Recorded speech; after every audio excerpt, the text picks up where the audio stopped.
Good day. This is Jove Aguas, and welcome to my lectures in ethics.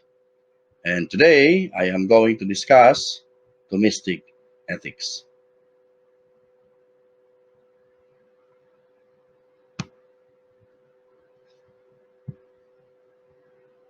So, first, some introduction here. St. Thomas is an Italian philosopher and theologian. He lived during the medieval ages, specifically during the scholastic period. He is considered to be one of the great minds in philosophy, and he was influenced by the philosophy of Aristotle. So Aristotle, one of his main influences, and he combined philosophy and theology. Of course, his theology is based on the Christian doctrines. So in philosophy, Saint Thomas asserts that all events in the universe occur because of some ends or purposes towards which these events are directed. So in this sense, he follows the philosophy of Aristotle and Plato, that all events have their own respective purpose. There is a hierarchy of goals or purposes. So, for St. Thomas, everything has its own natural inclination and ends. Everything, whether that be rational or irrational, spiritual or physical, they have their own natural ends. Man, however, is different because he's not only a physical creature or a physical being. Man is endowed with reason. He is endowed with a rational faculty, and therefore he can consciously and freely choose if and how he will fulfill a particular purpose. Okay, so he can have his own specific ends, aside from, of course, his natural end, and he can choose the means by which he can attain a particular purpose. So for St. Thomas, ethics is concerned about the end that is worthy for human to pursue. And that end is the moral good. And this moral good, according to St. Thomas, is something that is not alien to man because it is the fulfillment of his natural end, to be morally good. Evil, on the other hand, is a kind of privation or deficiency, a kind of absence. And as such, it prevents man from achieving or fulfilling his natural ends. While good can exist without evil, but evil cannot exist without the good because evil is the absence of good. So there must be a good in the first place for evil to exist. Now let's go to the next point here, nature of human act. Following again Aristotle, St. Thomas made a distinction between two actions or two movements or motions of man, the human act and the act of man. The human acts are voluntary, consciously and deliberately willed actions, and they are performed because of some ends or purposes. So they are done uh, accompanied by our rational faculties. The acts of man, on the other hand, are unconscious or involuntary actions or behaviors of which man does not exercise any volition because it simply happens. For example, when you sneeze, sneezing is something is it's a behavior that simply happens uh, without deliberation, without voluntariness, etc., etc. Or, for example, say the digestion of our food. It's a natural biological process that uh, our rational faculty is not involved. Of course, the food that we eat is a product of our choice, but once we take in the food, it will go through the same biological process, and therefore it's considered as simply an act of man. Uh, though, while I'm doing this presentation, it's a human act because it is voluntary, it is conscious, deliberately, it is planned, etc., etc. So it's accompanied by my own um, rationality. So only actions done voluntarily, consciously, and deliberately are properly called human. Why properly called human? Because according to St. Thomas, those actions alone that can be properly called human are those that he can master. Those actions are properly called human, which proceed from a deliberate will. because the will, one of our rational faculties, defines really what man is. So the actions that are proper to us as human beings are those actions that proceed from our rational faculties. Further, he said, if any other actions are found in man, then they can be called actions of man, but not properly human, because they are not proper to man as man, meaning by man as a rational being. Okay? Of course, we have the acts of man, but because they don't proceed from our rational faculty, they are not proper to us as rational human beings. Now, the determinants of morality. So we have already in some other presentations, we have already defined what morality is, and we've said that morality is the quality of an action, whether it is right or wrong. Okay, whether an action is good or evil. But the question is, how do we determine if an action is right or wrong? So therefore, we have to consider the factors or the determinants of the morality of a particular human act. So there are three. The first one is the object of the act, the end that the act seeks, meaning the purpose. And the third one is the circumstance or circumstances of the act. So let's discuss them one by one. So first, you have the object of the act, meaning it is the very deed, the very act done. And it can either be intrinsically good or intrinsically evil, or it is indifferent, meaning it's neither good nor evil in itself. So, for example, helping the poor is good in itself. Healing is evil in itself. What about writing? Writing could either be good or evil, right? So it is indifferent. It will depend on some other factors or considerations for us to determine whether writing is right or wrong. The second is the end. The end is the intention or the motive or purpose of the act. An act that is objectively good, done for a good end, takes a new goodness. So, for example, helping the poor. So, helping the poor, giving alms to the poor in itself is a good in itself. But if you are doing it in order to, for example, contribute to the society or say help the poor alleviate their suffering, then it takes a new goodness because of the good intention. While an objectively evil act done for an evil end takes a new malice. Killing, for example, in itself is really evil. But suppose you are killing somebody because you want to inflict harm on the family. The intention, maybe you want to exact revenge on a past wrongdoing of the family. So you kill a member of that family because of that intention of, exacting revenge. Therefore, it takes a new malice or a new evil. An objectively good act, which is done for an evil end or intention, is entirely evil. Even if you do something good, if the intention is evil, that is wrong. Okay? For example, you help somebody because, well, uh, because say you want to betray somebody. I mean, you the idea of helping, but the intention when you help this because, well, you uh, for example, you have uh, by helping this person to get good grades, the intention is that his rival, the other person, will get low grades. So the intention is bad. Helping is good, but the intention is bad. Okay, an objective evil act can never be good by reason of a good end. If you do something wrong, okay, so for example, uh, you steal, but your intention is to give to the poor what you have stolen, it will never justify your act. So your purpose, your end will never justify your act. If your intention is evil, oh sorry, if your intention is good, no matter no, if the act is evil, no matter how good the intention is, it will never make the act good.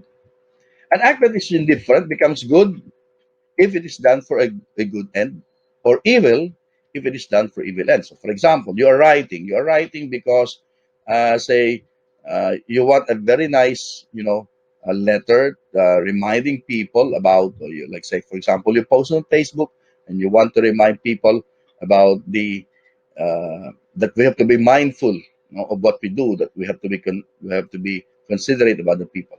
That's good.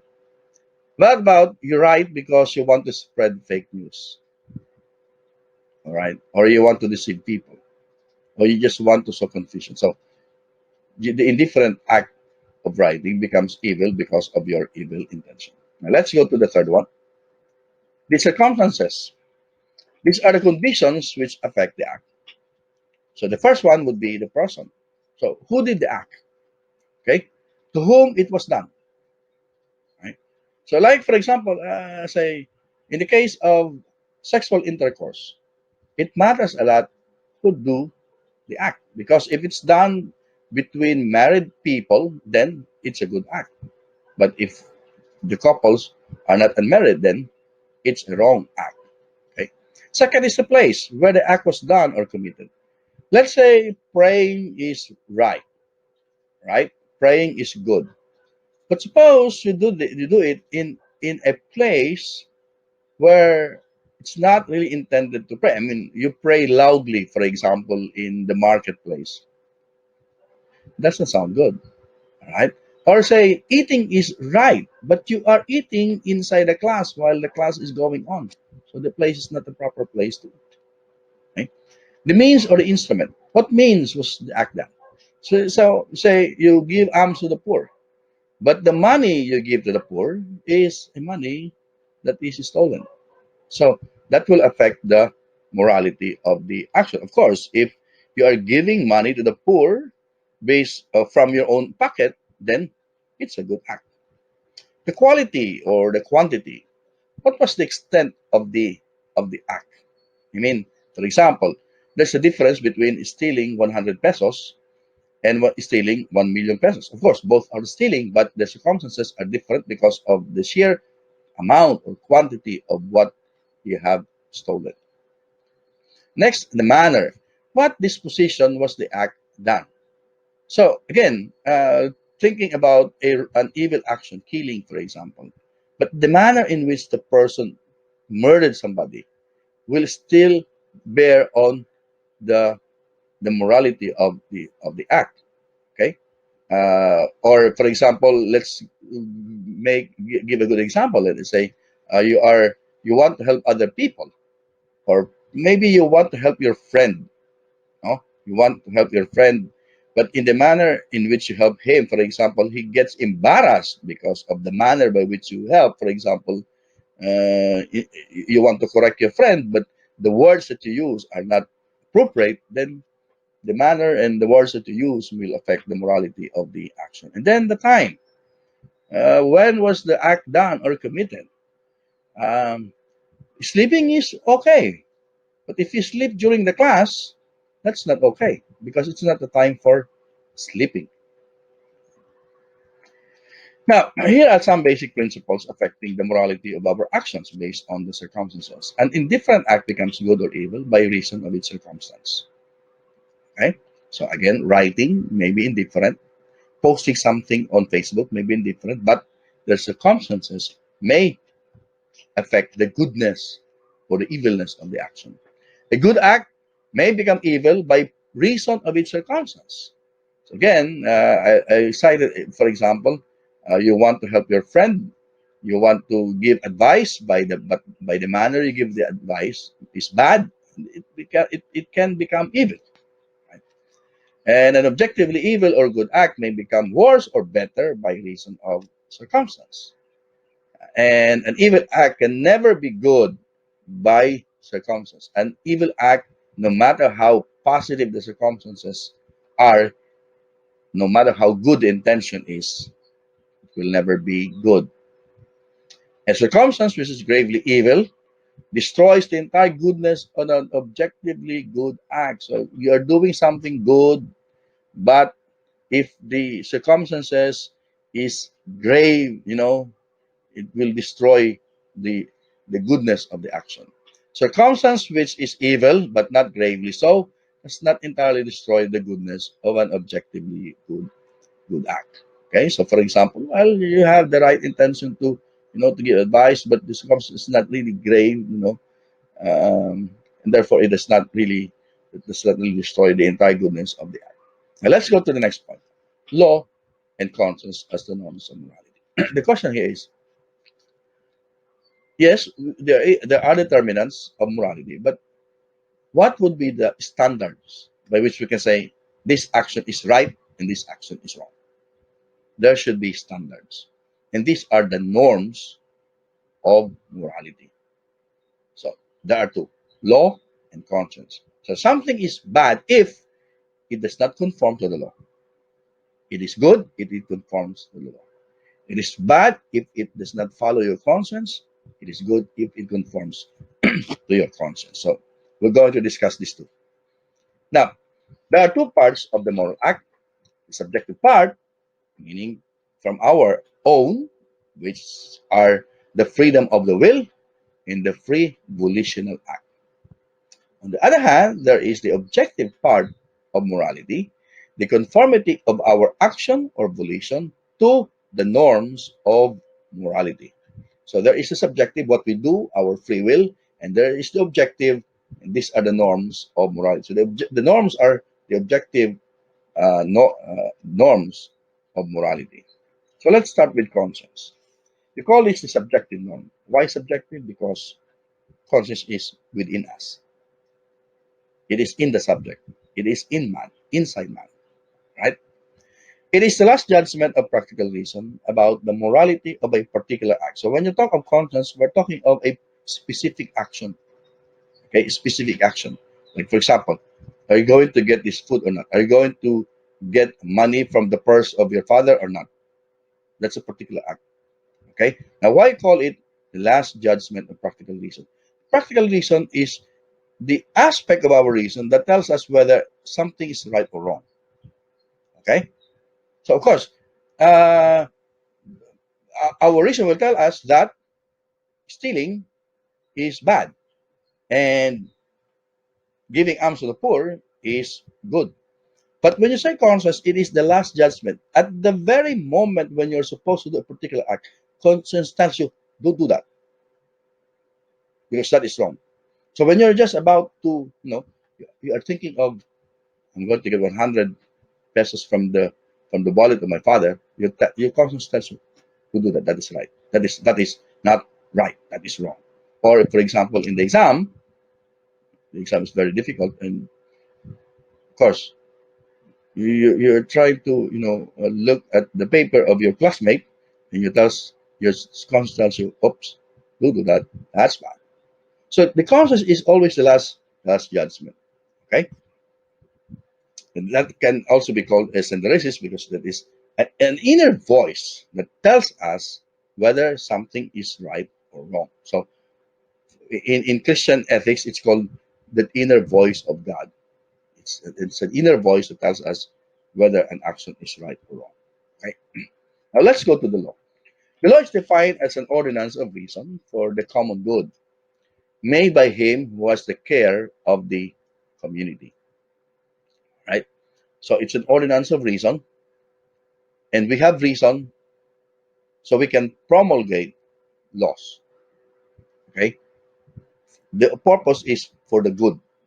Okay, well, God is the highest of reason, and therefore He has also instituted laws to His creation. It is called the objective norm of morality. If conscience is subjective because it is inside us, the law is objective because it is something outside of us. Okay? The supreme law is called by Saint Thomas as the eternal law. The eternal law is the law of God. Okay? It is based on His divine mind, divine providence. But we cannot totally understand, totally know the mind of God. And therefore, we cannot totally understand or know the eternal law. Right? It resides in God, and it is the norm of the order that God established in His creation. So He created us, He created the world, and He put order into this by giving his laws. So the eternal law, insofar as it is manifested and recognized by reason, is known as the natural law. So eternal law is broad, but there are aspects of the eternal law that reason can understand and reason can recognize. These aspects of the eternal law that can be recognized by reason is called the natural law. Okay? Now, the morality of an act depends upon its conformity to the law of conscience and therefore to the eternal law. Because as we have said for St. Thomas, conscience is an act, is a little voice of God within us. Nonconformity brings about the moral evil or sin. The more regularly the moral law is concerned or is observed, the more we follow the moral law. No, the the moral law is the law tells us that we should do good, avoid evil. No, the easier such observance becomes. Hence, virtue consists in the habitual and conscious conformity of action to the moral law. We already said that virtue is a habit, and habit is formed by constant repetition that becomes permanent.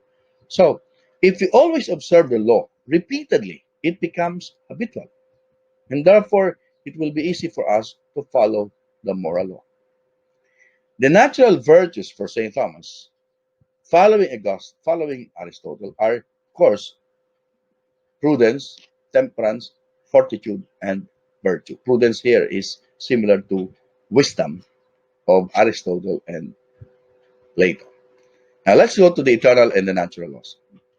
More specifically, we will discuss these two.